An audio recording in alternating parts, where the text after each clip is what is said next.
Thanks, Sam. Questions? Governor, Sam mentioned that the cleanup is going to take some time. I know during the last storm that was an issue as well. Do you expect it'll take longer this time around? I hesitate to draw conclusions about how fast each part of Massachusetts will clean up after a storm before it starts, because we are projecting what we think is going to happen, which may or may not turn out to be what actually does happen. And secondly, it's going to be a slightly different storm depending upon where you live. If you live in Berkshire County and Worcester County, especially North Worcester County, you're probably going to get more snow than the rest of Massachusetts gets, but the snow you're going to get is going to be lighter and fluffier and easier to move. If you live in the South Coast or on the East Coast, it's more likely that you will get less snow, but your snow is going to be heavier and it's probably going to turn to rain at some point. And the good news there is all the reports so far are that there won't be the kind of drop in temperature that typically happens at the end of one of these. So we're not expecting that the roads are suddenly going to go straight to ice. At least that's what we heard last night, right? And if you live in what I would describe as sort of the band of Essex County north, you're probably going to get less snow than they get in North Worcester County, but your snow is going to be heavier. And you're probably not going to get the turnover to rain at quite the same time. You might see it in the other parts. And the heaviest wind issues are clearly going to be on the coast and sort of literally Cape Ann all the way down to the Cape. So what I would say is I think the western part of the state, which is very well prepared to move snow in great amounts, will probably clean up pretty fast. I think the Worcester County folks will do the same. I think the biggest question we don't know the answer to is what the heavier snow is going to translate into, along with the high winds, with respect to power issues in the South Coast down along the Cape and perhaps as far up north as Cape Ann. That's really going to be a coastal issue, and it's going to depend a lot on how much heavy snow falls before we actually see it turn over to rain. But I would expect that by tomorrow night, most parts of Massachusetts are going to be in pretty good shape. So can the Secretary speak to how the pandemic is maybe affecting operations? Are there workers in quarantine? Yeah, that's a good question. You want to take that one?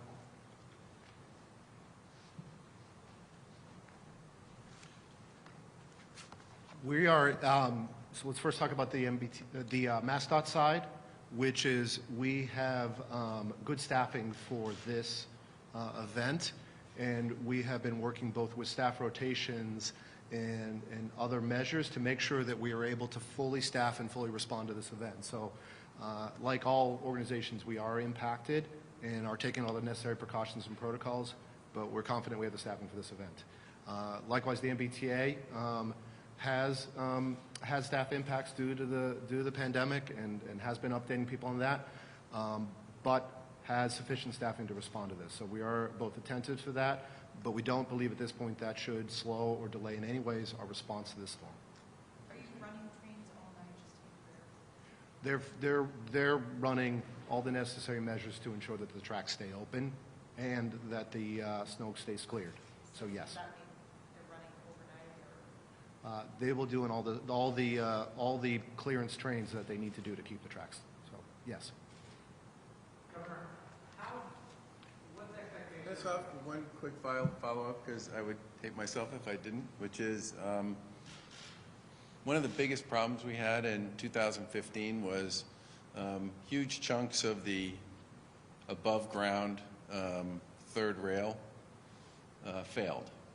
And the reason it failed for a lot of reasons, but there were two big ones. One was many of the heat sensors on a lot of those old third rails just didn't work.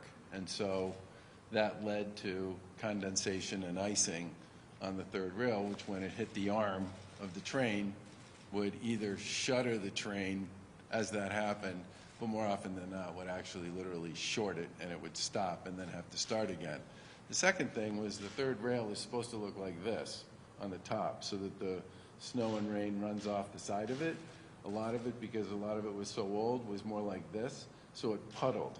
And when it puddled, obviously, one of the things that happened during that storm was it would short out or stutter the electrical systems on the orange, blue, and red lines. And we bought, at one point in time, all of the available third rail in North America, and then bought some more and replaced virtually all the third rail on the blue line, on the red line, and all the stuff that needed to be replaced on the orange line. There were a couple of pieces on the orange line we didn't replace. So the heat sensors work. It's shaped like this so that the rain will run off it, and it doesn't have the same issues that it had 6 years ago, right around now. We also bought a whole bunch of mini plows that you could bolt onto the front end of a lot of the trains, which not only matter with respect to moving the trains forward, but they also have a little bit of a dip in the front of them, which means they clean out the snow that's in between the tracks. And the reason that matters is the traction motors that these run on get hot, and because they are hot, they are open on the underside of the trains to the elements. That's one of the ways you keep them cool. They used to use hair nets, I don't know if they still do, to protect them from water, because obviously the water shorts them out as well. By having those snow trains and the plows running on the front end of the trains, you not only keep the tracks clean, but you also keep the area between the tracks fairly clean of snow, so that you don't have to worry about the traction motors shorting out because they get wet because they run through piles of snow, which is also what happened back in 15. I actually feel pretty good about where I think the MBTA is. And the staffing issues, if you'd asked me this question about the staffing 2 months ago, plus or minus, I would have been a lot more concerned about it. People have done a really nice job of creating protocols and policies with respect to how many people can be in a room, what the rules are associated with that, how you operate an emergency operations center in a pandemic, and as a result, they're pretty well staffed at this point. Governor, what do you expect is going from the package that's going to be on the vaccination rollout? As centers close, obviously Ready to Lose already has, is there, because there's so much demand, is there a risk of sort of a cascading effect? Or what is, how do you think this may set back? Most of these folks are going to try and reschedule people this week. And it's going to depend to some extent on how much they can get done today and how much they need to reschedule later on. Some of them, Fenway opened earlier this morning and sent a message out to their folks that if you have an appointment, come on in and we'll do what we can to make sure we get you taken care of, even if you show up early relative to when your appointment's supposed to be. I think the big goal for the mass vac sites is going to be to try to get as many of the folks who are scheduled today through, and they've been talking to people all morning about that. And folks who either are nervous about traveling given the storm and all the rest, they will do what they can to get them rescheduled this week. Governor, They had a very good week last week, by the way, and they're going to have my opinion, they're going to have a very good week this week too. Governor, how different was it to plan for this storm, considering that a lot of people have been hunkering down anyway the past couple of months, compared to previous storms when everybody was going to work? There are three things about this storm that are positive, and media people are probably pretty upset with me at the moment for suggesting that, sorry, Anisha. Number one, not much about this thing has changed over the course of the past 24, 48 hours. You always worry that people are going to get something wrong, and you're going to be surprised by what the storm actually translates into when it arrives. So far, anyway, with the exception of the fact that the snowfall's a little higher than we anticipated, this storm is tracking pretty consistent with what our expectations are. That's a good thing. Second is the 35 mile an hour winds up to 60 mile an hour gusts. This one, that's going to depend a lot on the coastline with respect to power around how long the heavy snow lasts and how soon it turns to rain. And the fact that it's not freezing afterwards is a really big deal with respect to power lines and all that stuff, which has issues for the T as well as for the utilities. But the fact that so many people have the ability or have been primarily working remotely for a long period of time means one of the things you worry about the most, which is everybody deciding to go home from work at exactly the same time all the plows hit the streets, is just really not the kind of concern it would traditionally be. If you go back to the time of this storm normally would make everybody very nervous back in the pre-COVID days, right? Because you would have a storm that would start around noon. What would happen is everybody would come into the office early to get, as much of their day done as they possibly could. Some people would probably come in early, some would show up at their regular time, and everybody would be planning to leave sometime between 1 and 3, right?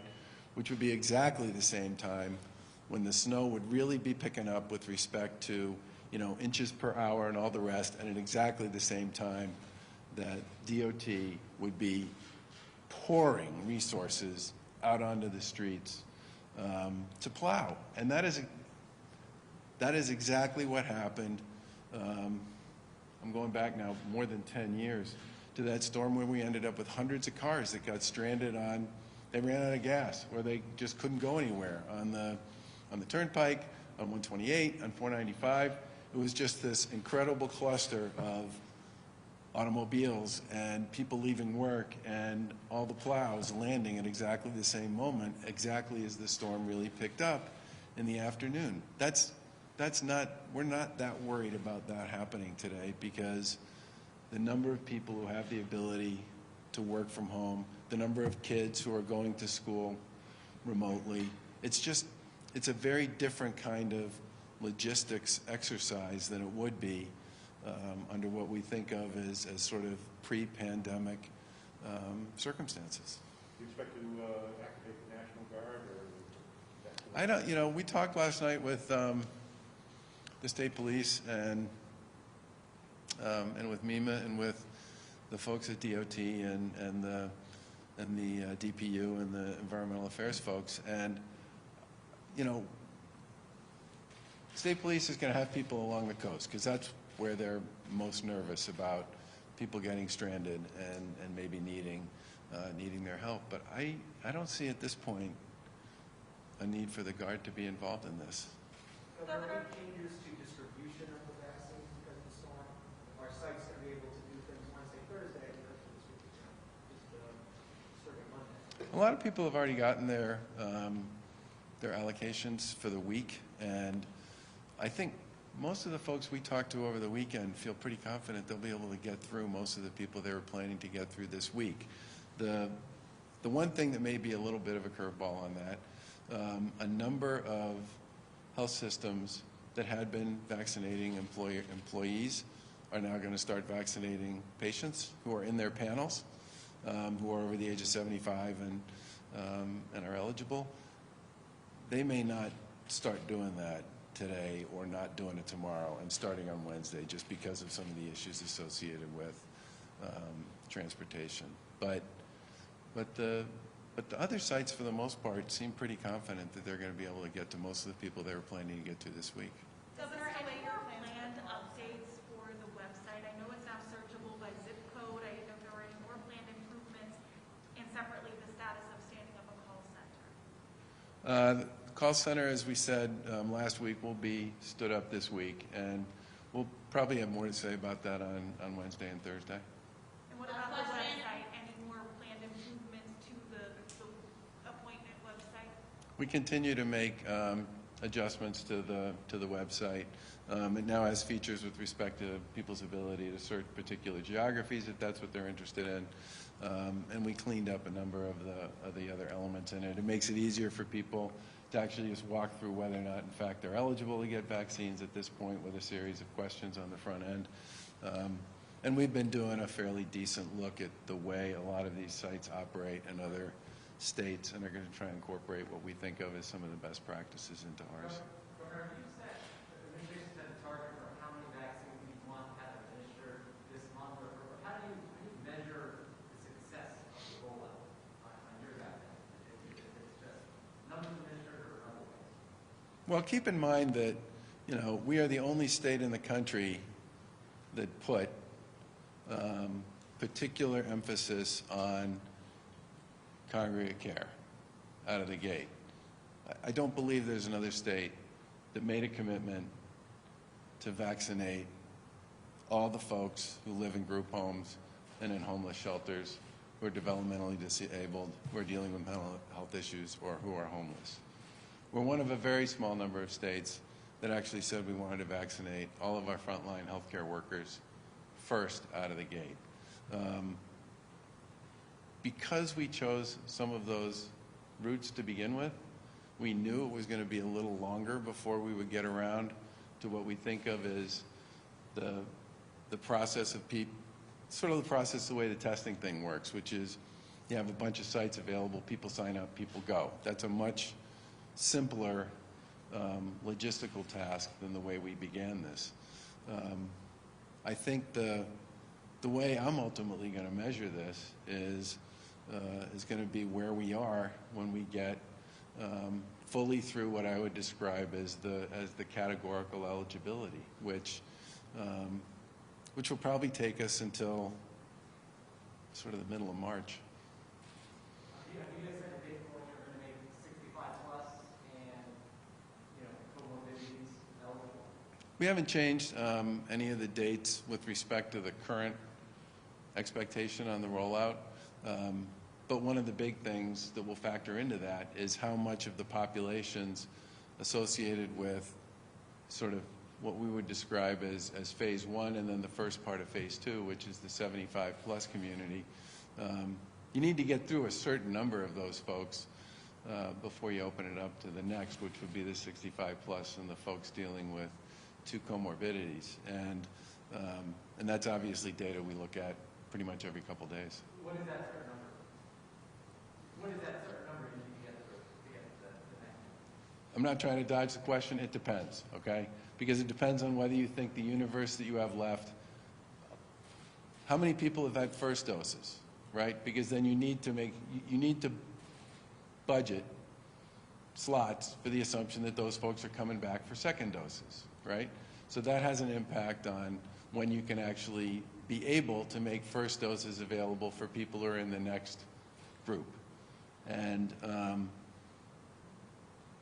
then there's always the question of what's a judgment about a universe that has a bunch of people are left, but have chosen for whatever reason not to get vaccinated.